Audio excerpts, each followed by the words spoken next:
रथसप्तमी 2026 मित्रांनो, 90% लोक रथसप्तमी चुकीच्या दिवशी आणि चुकीच्या पद्धतीने साजरी करतात.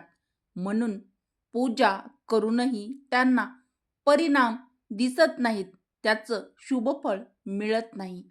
मित्रांनो, आज पंचांगानुसार योग्य दिवस, रथसप्तमीची योग्य पूजाविधी आणि एक अत्यंत प्रभावी उपाय मी तुम्हाला आजच्या या व्हिडिओमध्ये सविस्तर सांगणार आहे. मित्रांनो, म्हणून हा व्हिडिओ शेवटपर्यंत नक्की बघा. कोठेही व्हिडिओ स्किप करू नका. नमस्कार मित्रांनो, श्री स्वामी समर्थ.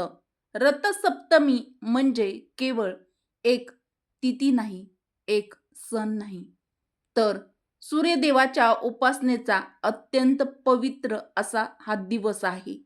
हिंदू धर्मानुसार या दिवशी सूर्यदेव आपल्या तेजस्वी रथावर आरूढ होऊन संपूर्ण सृष्टीला प्रकाश, ऊर्जा आणि जीवनदान देतात.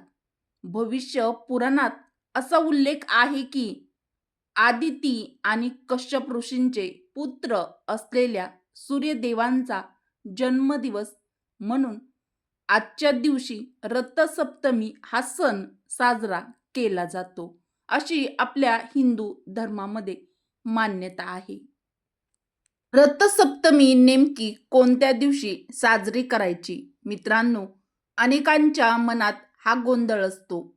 पण पंचांगानुसार माघ महिन्याच्या शुक्ल पक्षातील सप्तमी तिथी 24 जानेवारी रात्री 12:39 सुरू होत आहे आणि 25 जानेवारी रात्री 11:10 पर्यंत आहे. पण लक्षात ठेवा, सनातन धर्मात तिथीची गणना सूर्योदयापासून केली जाते. म्हणजे ज्या दिवशी सूर्योदयाला सप्तमी तिथी असते त्या दिवशीच रथसप्तमी साजरी केली जाते. आणि म्हणूनच यावर्षी रथसप्तमी 25 जानेवारी रोजी साजरी केली जाईल किंवा केली जाते. मित्रांनो, रथसप्तमीच्या पूजेचे फायदे काय आहेत? रथसप्तमीच्या दिवशी सूर्यदेवांची पूजा केल्यामुळे आरोग्यात सुधारणा होते.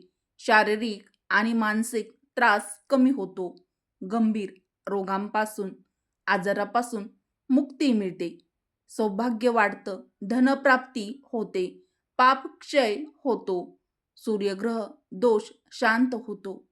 पद्यपुराणात म्हटलं आहे की या दिवशी पहिल्यांदा सूर्यकिरण पृथ्वीवर पडले होते. म्हणून या दिवशी सूर्याला अर्घ्य दिल्याने मोठ्यात मोठं पापही नष्ट होतं.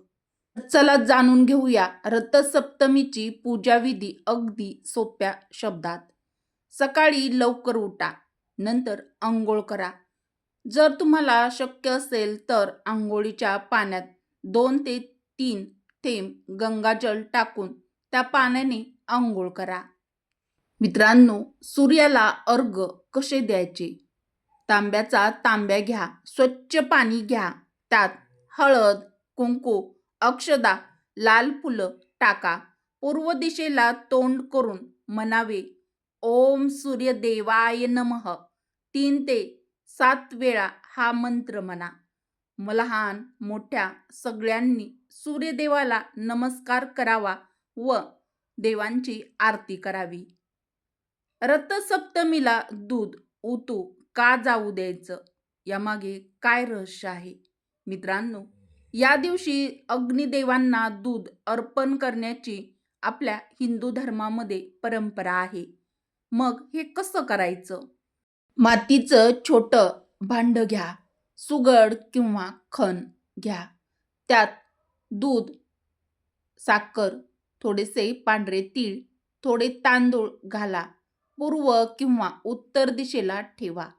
दुपारी 12 वाजण्याआधी दूध उतू जाऊ द्या.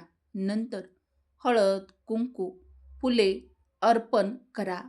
उरलेलं दूध तुम्ही प्रसाद म्हणून घरातील सर्वांनी घ्यायचं आहे. यामुळे रोग व्याधीपासून मुक्ती मिळते, अशी आपल्या धर्मामध्ये श्रद्धा आहे. सप्तधान्याचं दानाचं काय महत्त्व आहे? रथसप्तमीच्या दिवशी सप्तधान्य दान अत्यंत पुण्याचं मानलं जातं. तांदूळ, गहू, ज्वारी, बाजरी, मका, तीळ, मूग हे धान्य गरजूंना दान करा. तर हे व्रत कोणी करावं?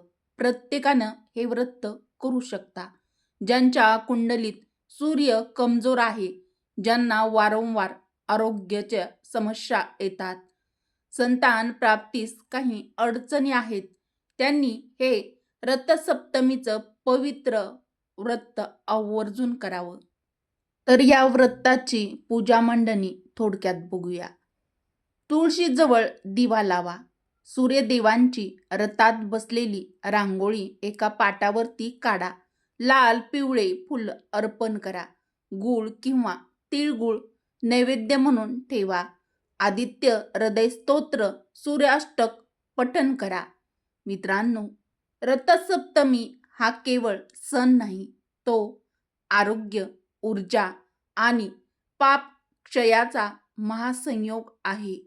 काही जमलं नाही तरी सूर्याला अर्घ्य नक्की द्या आणि थोडंसं तुमच्या ऐपतीप्रमाणे दान हे नक्की करा. जर तुम्ही श्री स्वामी समर्थ महाराजांचे भक्त असाल तर कमेंट बॉक्समध्ये श्री स्वामी समर्थ नक्की लिहा. मित्रांनो, त्यानंतर सूर्यदेवांना हळद, कुंकू, अक्षदा आणि लाल फुले अर्पण नक्की करा. किंवा जर तुमच्याकडे लाल फुले नसतील तर तुम्ही तांबडी फुले उपलब्ध असतील तर ती खास करून अर्पण करा. अधिक हे शुभ मानलं जातं. मग सूर्यदेवांना नमस्कार करून सूर्यदेवांचे स्मरण करा. यानंतर सूर्यदेवांना गोड नैवेद्य ठेवा. तिळगुळ हा सूर्यदेवांचा अतिशय प्रिय नैवेद्य आहे, म्हणून जर तुम्हाला शक्य असल्यास तिळगुळ नक्की सूर्यदेवांना अर्पण करा. मित्रांनो, यानंतर सप्तधान्य एकत्र ठेवा किंवा 7 वेगवेगळ्या बोळक्यामध्ये हे धान्य ठेवलं तरी सुद्धा चालेल. या सप्तधान्यांना देखील हळद, कुंकू, अक्षदा व फुले अर्पण करा आणि यांना देखील नमस्कार करा.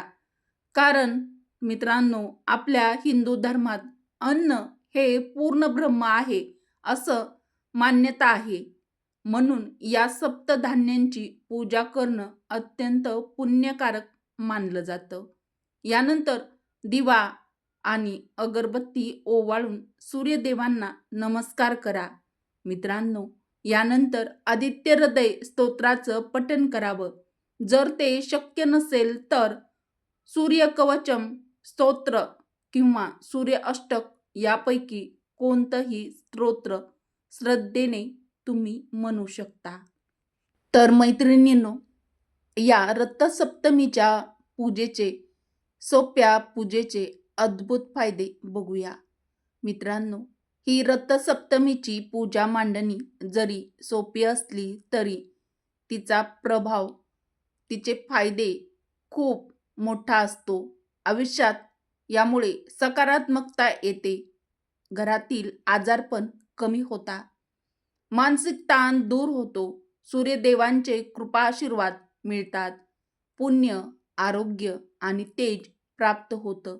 म्हणून मित्रांनो, ही पवित्र व फलदायी रथसप्तमीची पूजा आवर्जून नक्की करा. मित्रांनो, आज मी तुम्हाला रथसप्तमी इतकी महत्त्वाची का मानली जाते याचं संपूर्ण महत्त्व आणि सविस्तर माहिती सांगणार आहे. म्हणून व्हिडिओ उपयुक्त वाटला असेल, जर तुम्हाला ही माहिती खरंच आवडली असेल तर व्हिडिओला एक लाईक अवश्य करा. चॅनलला सबस्क्राईब मराठी रोहिणी किचनला नक्की करा. सप्त अश्वांचे आध्यात्मिक महत्त्व काय? मित्रांनो, सूर्यदेवाच्या रथाला असलेले सप्त अश्व हे आठवड्यातील 7 वारांचे प्रतीक आहेत आणि रथाची 12 चाके 12 राशी दर्शवतात. आणि म्हणूनच रथसप्तमीच्या दिवशी देवासमोर 12 प्रकारच्या धान्याच्या राशी मानून किंवा त्या धान्याच्या राशी मांडून पूजा करणं आपल्या हिंदू धर्मात फार महत्त्वाचं मानलं जातं. मित्रांनो, रथसप्तमीच्या दिवशी आपण कोणत्या चुका या आवर्जून टाळाव्यात? तर मित्रांनो, या पवित्र दिवशी काही गोष्टी या कटाक्षाने टाळल्या पाहिजेत. त्यामध्ये पहिली गोष्ट आहे, मांसाहार हा आपल्या घरामध्ये करायचा टाळायचा आहे. अजिबात करू नका. घरात वाद, विवाद, भांडण, कलह करणे टाळा. नकारात्मक बोलणं टाळा. शक्य तितकं नामस्मरण, जप आणि ध्यान करा आणि आपल्या घरामध्ये शांतता ठेवा. मित्रांनो, रथसप्तमीची कथा थोडक्यात जाणून घेऊया. मित्रांनो, श्रीकृष्णांचा सांब नावाचा पुत्र होता. सांब हा खूप अभिमानी आणि अहंकारी झाला होता. मित्रांनो, एकदा महान ऋषी दुर्वासा भगवान श्रीकृष्णांना भेटायला आले. तपश्चर्येमुळे त्यांचं शरीर अशक्त झालं होतं. ते पाहून सांब त्यांच्यावर हसला. हे पाहून ऋषी दुर्वासांना प्रचंड राग आला. मग त्यांनी सांबला शाप दिला, तुझं शरीर कुष्ठरोगी होईल. काही काळातच तो शाप खरा ठरला. यानंतर भगवान श्रीकृष्णांनी आपल्या पुत्राला सूर्यदेवांची उपासना करण्यास सांगितले. सांबने श्रद्धेने सूर्यदेवांना अर्घ्य दिलं. सूर्यदेवांची मनोभावे श्रद्धेने पूजा केली आणि सूर्यदेवांच्या कृपेने त्याचा कुष्ठरोग पूर्णपणे बरा झाला. तर मित्रांनो आणि मैत्रिणींनो, जर तुम्हाला हा माहितीपूर्ण व आध्यात्मिक व्हिडिओ आवडला असेल तर व्हिडिओला एक लाईक अवश्य करा व तुम्हाला हा व्हिडिओ कसा वाटला ते देखील मला कमेंट करून नक्की कळवा. व्हिडिओ तुमच्या मित्र परिवारासोबत, तुमच्या बहिणींसोबत जास्तीत जास्त शेअर करा. व्हिडिओ शेवटपर्यंत पाहिल्याबद्दल तुम्हा सर्वांचे मनापासून धन्यवाद. श्री स्वामी समर्थ. जय श्रीकृष्ण. जय माता लक्ष्मी. ओम सूर्यदेवाय नमः. धन्यवाद.